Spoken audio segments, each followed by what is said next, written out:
talking for real, and that's what's going on with these young 3 to 5 years olds, talking, man, coming out talking and educational. They want to play games. Yep. They want to read books. They want you to read books. So you don't have to go around asking them. All you gotta do is like take them to the bookstore or something in the library, which is where man, they find things they like. Right. Yeah, kids that age, they learn through play and discovery.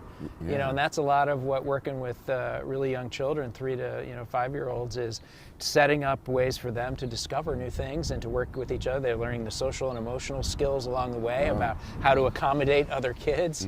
How, in addition to the early literacy and math skills that are so important. Oh, man. But it's really important for them to learn how to be with other people. Yeah, no doubt about it. That's so important. And I said this somewhere. I think somebody was asking me some question. I wrote it down. That I think the younger kids today, like that age group, are so much smarter. As far as like diversity, about more or less. Let's just say diversity. They don't even have no racial bias or nothing. But I'm telling you, once they get older, like around, and I know this for a fact, when they get older and they start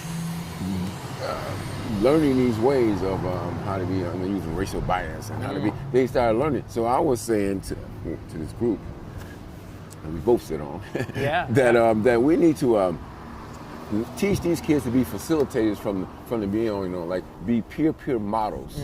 To each one teach one type deal. They can teach their own age group, right? And keep these kids learning, because they're not like that right now. They know, those 3 to 5-year-olds, they're not like that right now. But soon they getting older, somehow their attitudes and feelings and beliefs start shining through based on what they see, or what they see on TV or hear or learn, using all their 5 senses. So I totally believe that, and so that's the important piece we got to do. We got to keep these youth involved in making decisions especially about the world and themselves. Right. So I'm all down with that. So exactly what's going to be in that building? I know you got other things. So you got you change it. The auditorium is going to.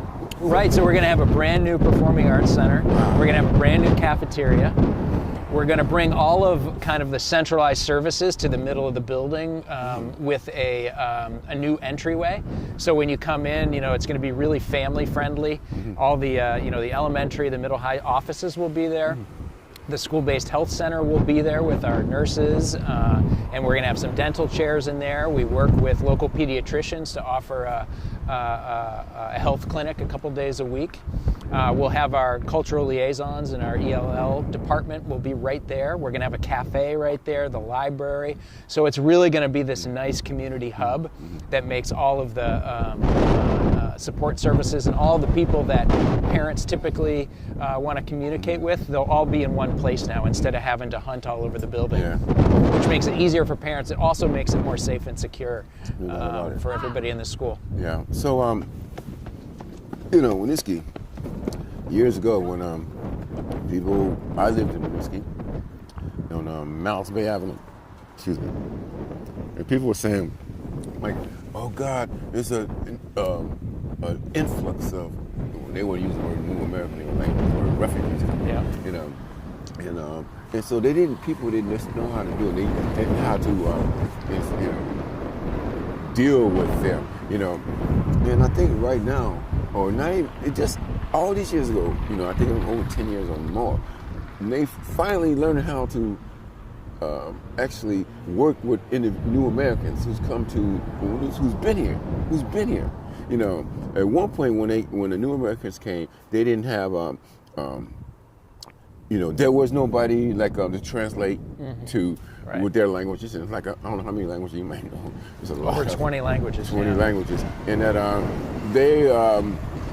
there wasn't really nothing fundamental or education, nothing really that they could do. Like that part of their learning American cultures and also teaching or be a part of their own culture.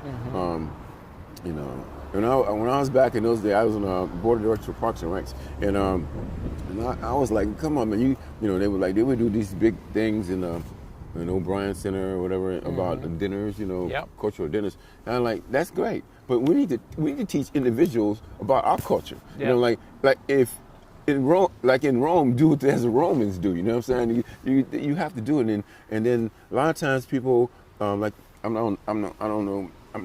going to say any names or anything, but we have get AmeriCorps Vistas who didn't speak the language, didn't look like them, none of that stuff. And so, what good is that? There's no good. You got to get the people who look like them, who talk like them, and then they'll be more apt to be more part of what we have to offer them. And I think that's one of the reasons why O'Brien said, I really know for a fact, didn't last, because some people told me who up there said that a lot of people will just come in there, they come for the food, and then they'll leave and then cause, kind of like havoc in the building. It's because no one was there to actually teach them or help them, not necessarily teach them, but give them opportunity to share their own stuff. Yeah. And so what you got going? What in the school is going? I mean, I know you've been doing a lot of stuff ways since then, with the New Americans. But what do you have to offer them in the new project? Well, so I think, refugees have been resettled in Winooski and Burlington for over 25 years, right? And I think that there has been progress in terms of the supports that are in place. There's been great partnership that was really spurred by COVID between AALV, USCRI, the city, the Department of Health, the school district, and but we still have a ways to go. I think the things that we have done leading up to the building really are more ELL teachers. We have a newcomer program for our students who have very limited English, both at the elementary, the middle, and the high school, because we want to get them speaking English as soon as possible, because that's how they can access all the other content in school. So one of the things that we're doing, I think the whole building itself is a statement about equity. For a long, long time, I don't think communities like Winooski were able to do some of the things that other communities who had more resources were able to do. And so I think bringing this modern building with healthier and safer systems in it is a benefit to all, including our new Americans. And then I think that we're upgrading the newcomer program classrooms. Our elementary newcomer program classroom is vastly inadequate. It's too small. It's not ventilated well enough. So creating new classrooms for that instruction, and then the new cultural liaison office, which is going to be right in the middle of the building, is another benefit to the community. I think the biggest thing that we can do for our New American students and families is we have to move towards higher expectations for our students in the classroom. No doubt about it. So we've put the supports in place. We're building a really wonderful building, and now we need to look at our students and say, we expect great things from you, and we're going to support you in getting there. Yeah. I think you're going to do that really, really fast if you hire people who look like them. You know what I mean? Teachers. And you'll do that real fast. It'd be like a no-brainer. Boom. You know what I mean? I'm hanging out with the person who looks like me. Yeah. I'm going to do it, because it's easier. They understand me, culture. They understand why I'm doing this, why I'm a hat. They understand. So, we're working on it. Yeah, well, I know it's a little tough, but, we just got to recruit from other states and universities and close to some of the historic black colleges. Get some of those. Well, that was one of the demands from the Winooski students for anti-racism. One of their explicit demands was hire more staff of color to represent our student body. Got to do it. And so, we've made some strides in that. It's nowhere near where it needs to be.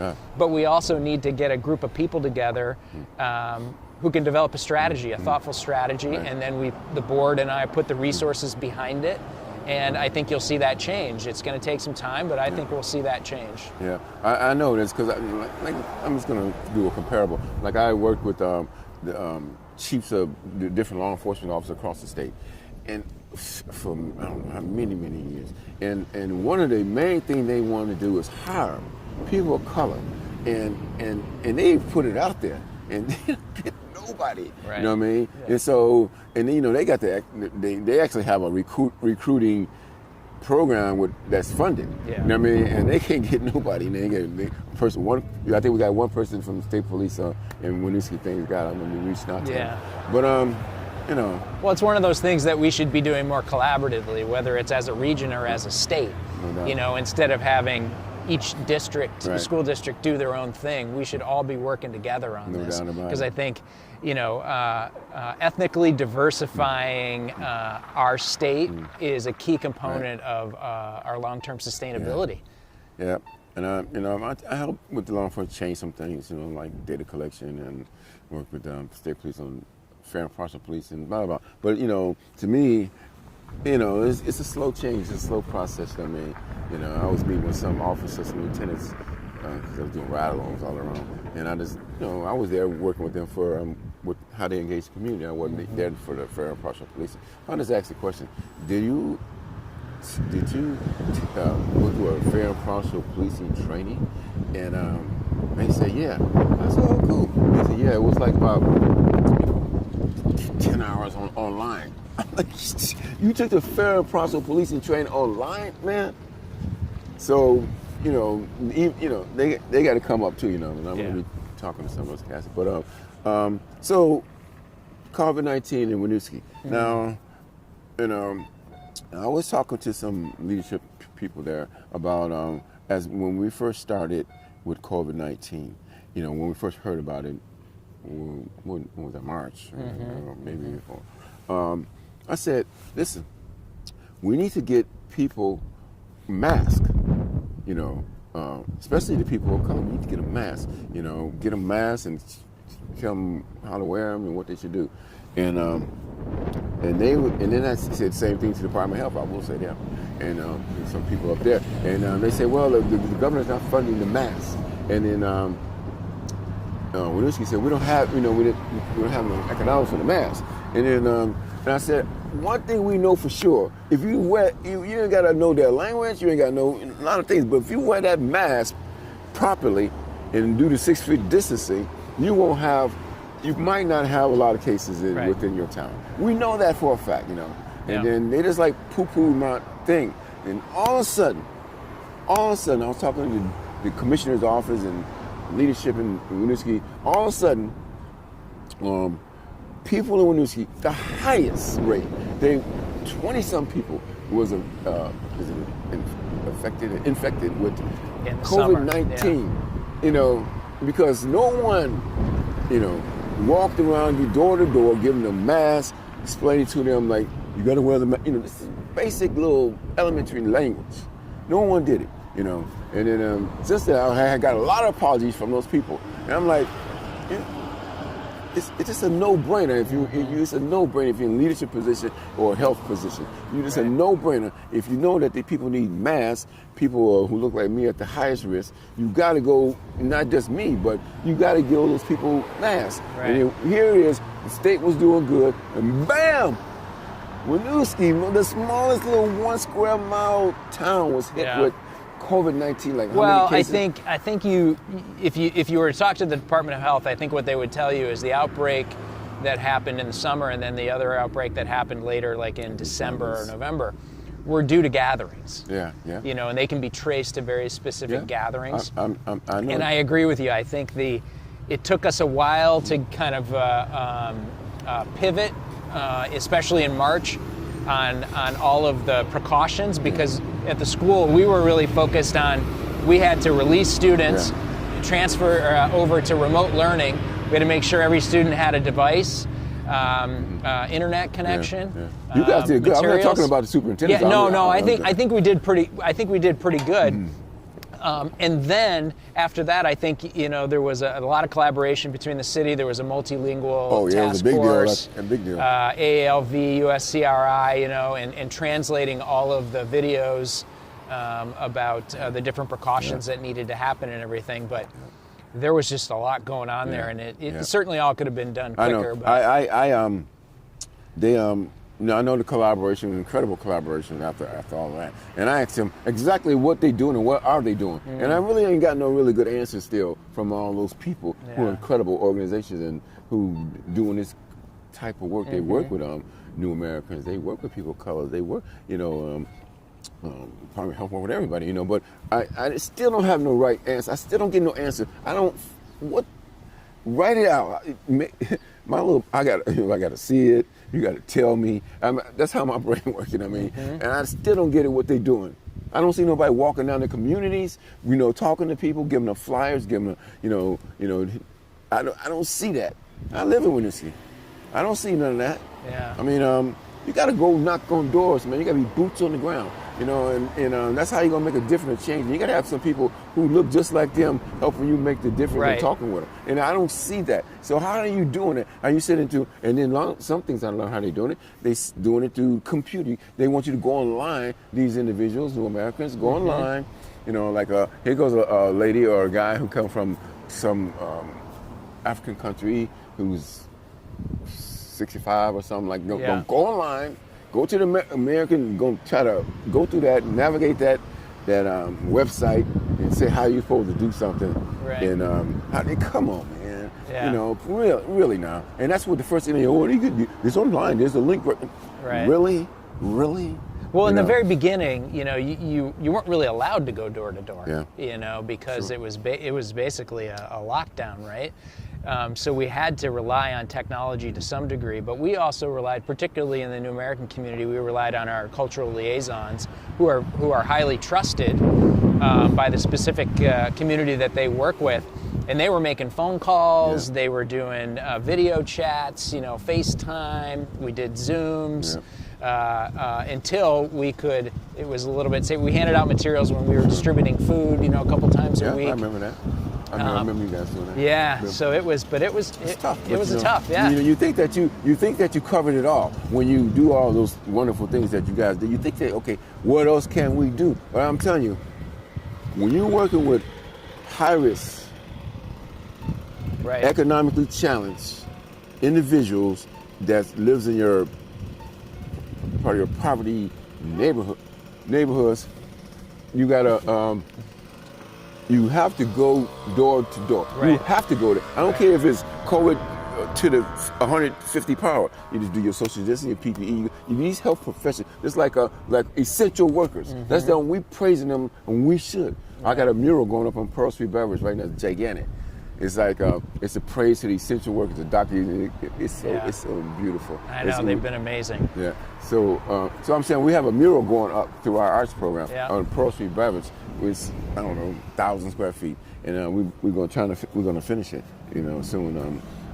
They open and move that fence, but it's a dedication to the essential workers. So we believe in the essential workers, but they've been amazing. You're right. So we know that please, garbage man, don't stop bringing out emptying the garbage.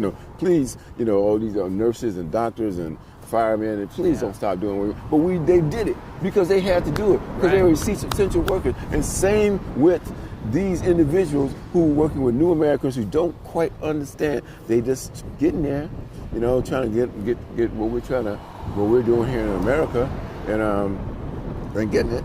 But you gotta look at them. It's the wrong way of thinking, it's the wrong way of thinking. I'm gonna stand by that. If soon I'm gonna meet with the governor, so I'm gonna tell him too. But I'm a little upset about that, and I kind of still am because ain't really nothing changed since I've seen those New Americans come into town in Burlington. They've told me when they first came in Burlington, over 25 years ago, had me go talk to them down in Memorial Auditorium, and they it's so amazing because they was like. They was like, what do you want to do in life? What's your goals and dreams and aspirations? Well, I want to be a doctor, a lawyer, and and when I see them, they like, Bruce, you remember me? I said, no. He said, when they back, I said, what are you doing? He said, I'm a lawyer now. They did exactly what they said they wanted to do because they had help when they first came in. Yeah. When they very first came in, they brought people like me and other people like me down to talk with them. And I'm thinking, what I'm supposed to say? But I was amazed. They were really here for life and benefit of their families and opportunity. Yeah. Well, the good news is that, I think with the new President Biden's administration, there will be resources going back into refugee resettlement while that whole program had been stripped for years during the Trump administration, and their funding was stripped. And so it left, USCRI and Amila and her team without the resources to do what they could normally do. So now it's I think it's slowly going to be coming back. And that's a good thing, because then they'll be able to support refugees who are resettled much better than they have been the last 3 or 4 years. I know. I was going to work with them because we do things. We sit on a lot of different things in Rutland, and so I was going to work with refugee resettlement, and they actually didn't give them the funding. They couldn't even get the space that they was going to get in the house building because the funding was pulled or something. It was crazy how they did that to them, and it's the saddest thing ever, But, like you said, now that Biden and his administration are going to try to work to get these individuals some funding so they can help them with education and everything they have to offer. But I know it's just, a person, it's just, a lot of people, if you don't, I'm a human being, first and foremost. I came to Vermont in '89, the whitest state in America. Obviously, I'm not prejudiced. I have some prejudices. I do, like everybody, but I'm not prejudiced against white people. But the thing is that when you look like me, and then in the lesson that was learned from all the people in the world about things that happen to people like me, and a person like me who feel these things, it's a little more emotional, because it's emotional, for me. It really is, and I'm not going to try to hide it. I will not hide it. What I'll do is try to work to help individuals learn how can I help you do your ideas and whatever, and what can we work together, love one another, and be at peace, and that's what I really want. And Vermont is like that, pretty much. But I'm willing to continue to do the work. I sit on these boards that does this work. Well, we all got to do the work. Yeah, we all. We all got different pieces of work that we got to do. Yeah, it's true. Yeah. And I think that's another good thing about the COVID is that, it still shows that African people of color are most, affected by everything, especially COVID. We're more affected by that. Saying, how does that happen? How does that happen? How does that happen to people who looks like me be mostly for economically, jobs, scholarship. How does that happen? I don't get it.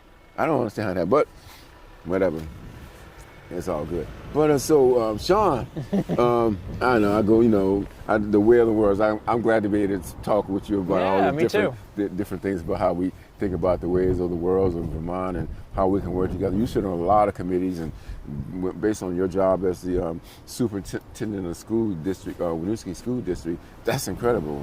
That's a big job because you got a lot of things going on with all your teachers and other managers. And I think any superintendent would tell you this year has tested our leadership skills and capacities like never before.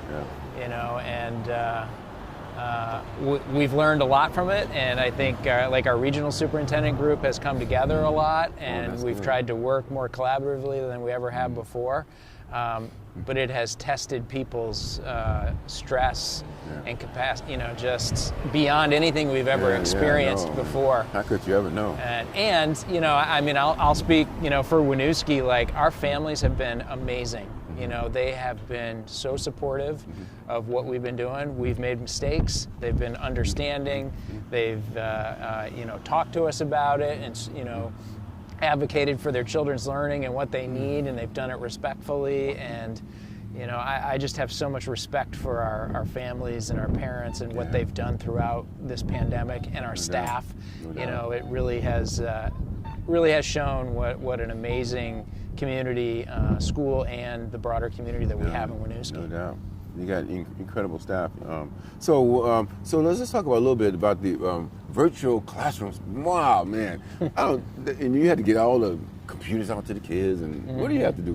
What did you have to do for the virtual classroom for the students in Vermont? Yeah, well, we had, first of all, we had to get all the devices out because, and we were already positioned fairly well because our middle and high school students already had devices, and they took them back and forth to home and school. So that was not as big a lift. It was the younger kids because they don't take them home. So we had to make sure that we had a list of everything that, all the devices and everything to protect the community's investment. We had to make sure that they were programmed properly so that they could work with Zoom and other platforms. We were using Zoom and Google Meets. We had to make sure that they had chargers. We had to check in with every single family to make sure that they had an internet connection. And if they didn't, we helped connect them to Comcast to get an internet connection.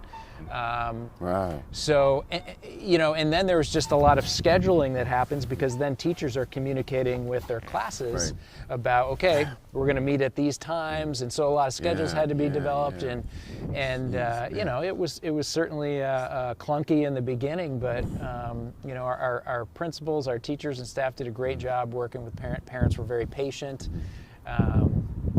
And what we've also learned is that it has made us really value being in person, and there's an element of learning that's different when you're in person than when you're on a screen. It really is. And it's much more preferable to be in person. And we did have some students who really thrived in a virtual environment, who really, because they could work more independently. I'd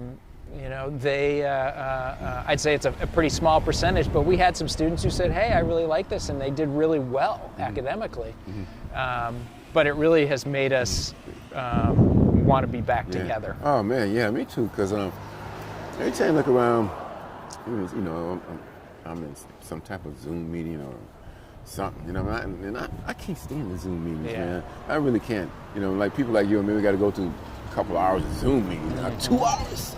Now I can go at least I can, be around the people, in somewhere else and we have meetings. But and then you can stop to talk to Joe or Sally, whatever. But God, these Zoom meetings, man, I can't wait till we get back to being in person because it means a lot. Because you can actually see people's, you can hear it and see their feelings about how they really mean about something, and you could actually get it from them, you know what I'm saying?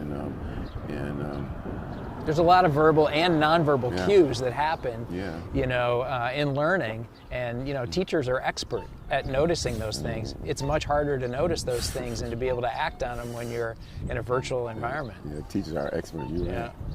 Wow, you're right about that. And so here we go. So what's your timeline on? So how much money you need? How much does this thing cost? The project? Project. So the project, the voters gave us the ability to borrow up to $57.8 million. So we'll see when the project is finished. We are on budget right now, which would mean we would max out at that amount. But we won't know until the very end because we have money in contingency, what the final costs are going to be. Also, we're hoping for some donations, and we've got, like I told you before, a significant donation from Bruce Lissman and his wife Kyla of $100,000. Wow, thank you, Bruce Lissman and your wife. So that was fantastic, and so we're going to continue through our Heart of Winooski Foundation to see if we can get some more donations. We're also hoping that maybe we'll get some relief through the infrastructure bill that might be coming out. Man, I hope so. The board may decide to apply some of the federal ESSER funds. So we're hoping to offset, a good chunk of that money so that it will lower the long-term payoff that the community has to make. And the other thing is we were really fortunate to partner and do a finance package with USDA. So we end up getting a 2.25% interest rate, and we'd been modeling, 3.6. So how good is that? That's going to save millions of dollars over the 30-year payoff period. So, listeners and watchers, if you don't know, this is Sean McMannon from Winooski School District Superintendent. He's an awesome person. He'll come out, he'll talk to you, he'll give you everything that you were asking if you have the answers, or he'll find the answers. So he's a great guy. He's been in Winooski School District as a superintendent for 8 years, and we work a lot. We sit on some committees together, but he's always like positive thoughts and right on about listening to people, about what their goals and their dreams and their ideas are. And he's inclusive. As Winooski is very, need to be inclusive of everything who they are. He's very inclusive, and he makes sure I got the best designers for the new addition for the Winooski. I keep saying high school, but it's not the high school. School district. School district, yeah, right? Whole district. I know, we love it because we did dances and different things on my programs in high school, and we came with some things back in the school again. Yeah. So let's talk a little bit about Emily. So Emily, she's she's your coordinator? So Emily's our director, Emily Hecker, she's our director of communications and development. So her job is kind of two-pronged, and she has worked primarily in communications this year during COVID, because we are communicating with our families and staff on a weekly basis, and sometimes more than that. And so she has really just been doing a ton of communication this year. Yeah. But even during that, she was able to establish the Heart of Winooski Foundation and get the board going and everything, to procure that $100,000 donation. That was awesome. That was a big hit for her. Yeah, and some other donations. And so she's really anxious to get back to the development part of her job and start pursuing some more dollars to support the project. Emily's fantastic. She is. I miss her. When I go to high school. See, this is another thing. Like, go to the iLab, talk to the guys in there. Talk to the youth about being on something, the youth board or something. Yeah. And then there's Emily sitting in the library. In the library. And that's her desk. Yep. She said, "Yeah, this is my desk right here." Yep. People are being really flexible during the project, because we don't have as much space as we normally do. So, yeah, she's being great about that. So,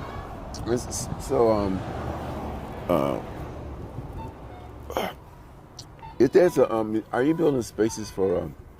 So I know there's little issues around the Winooski police. I mean, I work with those guys. I work with Rick, and those guys. Mm-hmm. I got the burp. And the resource officers, for years. For him it was Steve McQueen, and so I work with those guys, and and I believe in the safety of youth in the school district. I mean, who can't remember Columbine? Who can't remember shootings like crazy in schools across the country? Who can't remember those things? I mean, everybody remember those things. And so I think for me that maybe a resource officer should be dressed down a little bit, maybe not having all the police uniform, but he definitely got to carry his gun, because I don't want you, I'm Barney Fine, get my bullet out of my pocket, my one bullet out of my pocket to, protect all these teachers and individuals and community in the school. Right. So when I come around, when I come back around, I want to be on that committee. I just want the good stuff. I want them there. We need to have some type of law enforcement there with weaponry. Yeah. For real. Because what good is he? What good are you? You know what I mean? Well, what we've learned through this community engagement process around school safety and the school resource officer, and specifically, is that people have different senses of safety and what safety means to them and security. We have students who feel unsafe because there's an armed officer in the building. And then we have some students who say, I wouldn't feel safe if there wasn't an armed officer in the building. So the challenge for me, for the board, is to figure out how do we balance these different needs so that as much as possible, everybody feels safe and secure in the building. And the only way to do that is to have a really thoughtful, in-depth community process with some recommendations, and come as close to making everybody as happy as possible. Otherwise, the process part of it is so important. Otherwise, this has potential to really drive our community apart. Yeah. Well, we're going to see how that works. So, Sean McMannon. McMannon. McMannon, sorry. Yeah. Winooski School District Superintendent. Thank you for being a guest on our, Thanks on for our having show, me. Straight Talk Vermont show. And we've met downtown. We got to do that Yeah, again. yeah, we Soon, should. Go down and have some coffee. Yeah. And that was fun. Yeah, it was. Yeah. We can talk more about Pistons and the Bulls too. Oh, well, it depends on what year you want to talk about. I really look at some old school Jordan stuff on YouTube. I love it, because every game they win, because it's the playoffs. So I love that, I love that part. Yeah. All right, sir. All right, thank you. Boom. Thank you. Yep. Thanks. All right. Yeah, that's cool. Yeah, that was fun. Thanks. Yeah, man. There's a lot going on. So